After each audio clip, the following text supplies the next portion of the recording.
আসসালামু আলাইকুম প্রিয় শিক্ষার্থীবৃন্দ, অনলাইন কোর্সে সকলকে স্বাগত জানাচ্ছি।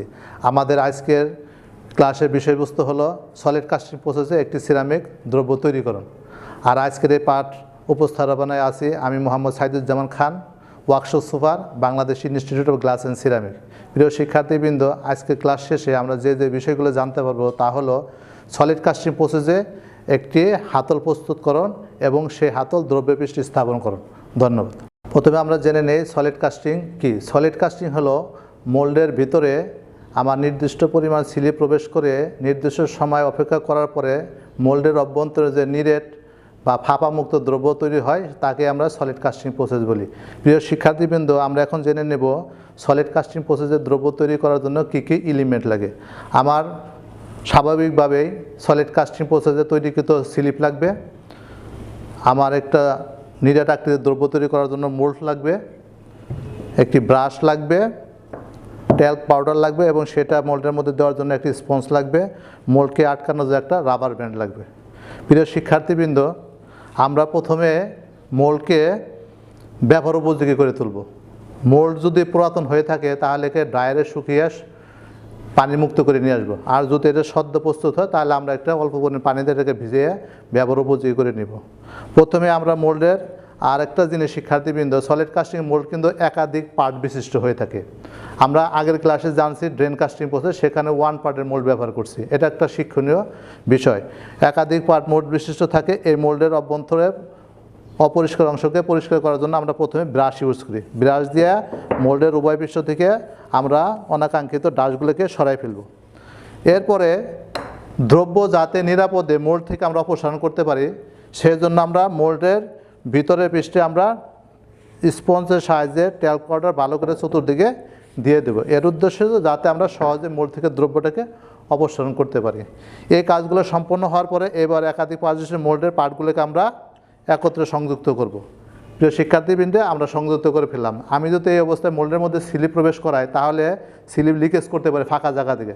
এর জন্য একটা শক্ত রাবার ব্যান্ড দিয়ে এটাকে আটকায় দিব যাতে কোনো অবস্থায় মোল্ডের ভিতর থেকে স্লিপগুলো বাইরে না পড়ে। প্রিয় শিক্ষার্থীবৃন্দ, আমরা একটা রাবার ব্যান্ড পরিয়ে দিলাম।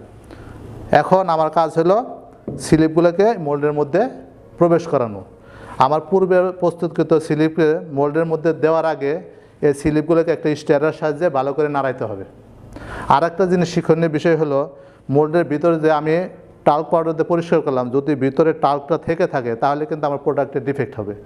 এজন্য ভিতর থেকে টাল্কগুলোকে সরানোর জন্য একটা কম্প্রেস এয়ার এখানে ব্যবহার করা হয়। বাতাসের সাহায্যে অটোমেটিকলি সে টাল্ক পাউডারগুলো অপসারিত করা হয়।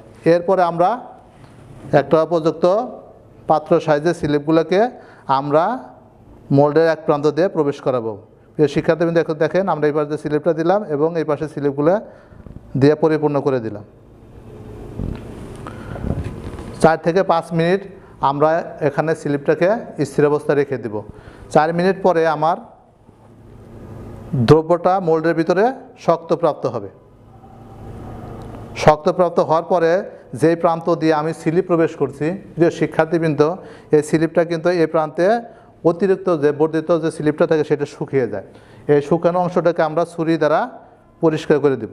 পরিষ্কার করার ফলে আমার উপরে বর্ধিত স্লিপগুলোকে আমি অপসারিত করে ফেললাম। এখন কিছু সময় রাখার পরে আমার দ্রব্যটা যখন স্থায়ীভাবে শক্ত রূপ লাভ করবে তখন আমরা রাবার ব্যান্ডটা খুলে ফেলব। রাবার ব্যান্ডটা খুলে ফেলে আমরা একটা নির্দিষ্ট সময় এটাকে ড্রাইং করব। এখানে একটা শিক্ষণীয় বিষয় হলো ড্রেন কাস্টিংয়ে কিন্তু আমরা নির্দিষ্ট পুরুত্ব আশা করে স্লিপটাকে ড্রেন আউট করে ফেলে দিয়েছিলাম। এখানে কিন্তু ড্রেন আউট করার কোনো সুযোগ নাই।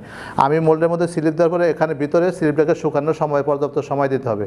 নির্দিষ্ট সময় শুকানোর পরে আমি মোল্ডের পার্টগুলোকে আলাদা করব। মোল্ডের পার্টগুলো আলাদা করার পরে আমরা মোল্ডের ভিতর থেকে এরকম একটা হ্যান্ডেল পাবো। প্রিয় শিক্ষার্থীবৃন্দ, দেখে নেন, এটা কিন্তু আমরা আগেই বলছি নিরেট আকৃতির প্রোডাক্ট, অর্থাৎ এর ভিতরে কোনো ফাঁপা নাই। এইটা হলো আমার সলিড কাস্টিং প্রসেসে তৈরিকৃত একটা হাতল। এখন আমাদের লার্নিং আউটকামের দ্বিতীয় অংশটা ছিল এই হ্যান্ডেলটা কীভাবে প্রোডাক্টের মধ্যে জয়েন দেওয়া হয়। প্রিয় শিক্ষার্থীবৃন্দ, আমরা গত ক্লাসে পড়ে আসছি এরকম একটা হলো আকৃতির দ্রব্য ড্রেন কাস্টিং প্রসেসে তৈরি করছি। দেখেন, এটা ধরার কিন্তু কোনো হাতল নাই। এখন এটার মধ্যে হাতল লাগাইতে হবে। আমরা সলিড কাস্টিং প্রসেসে যে হাতলটা বানাইলাম সেই হাতলটা এখন আমার এই মগের মধ্যে লাগাইতে হবে। এই লাগানোর একটা টেকনিক হলো, আমার যে স্লিপ দিয়ে প্রোডাক্টটা তৈরি করছি সেই স্লিপটা আমার আগে তার একটা সেন্টার নির্ণয় করতে হবে। সেন্টার ঠিক মাঝামাঝি অবস্থায় আমার এই কাপে হাতলের সাথে আমি স্লিপ লাগাবো। লাগানোর পরে এটা আমি প্রোডাক্টের একটা নির্দিষ্ট জায়গায় লাগাই দিব। প্রিয় শিক্ষার্থীবৃন্দ, এই হলো আজকের ক্লাসের আমাদের মূল বিষয়বস্তু। তাহলে আমরা ক্লাস শেষে কী জানতে পারলাম, যে সলিড কাস্টিং প্রসেসে কীভাবে একটা দ্রব্য তৈরি করা হয় এবং সেই দ্রব্যটাকে কীভাবে একটা প্রোডাক্টের মধ্যে স্থাপন করা হয়। আশা করি আপনারা বুঝতে পারছেন। সবাই ভালো থাকবেন, সুস্থ থাকবেন, এই আশা ব্যক্ত করে আজকের মধ্যে ক্লাস এখানে শেষ করছি। আসসালামু আলাইকুম, সবাই ভালো থাকবেন।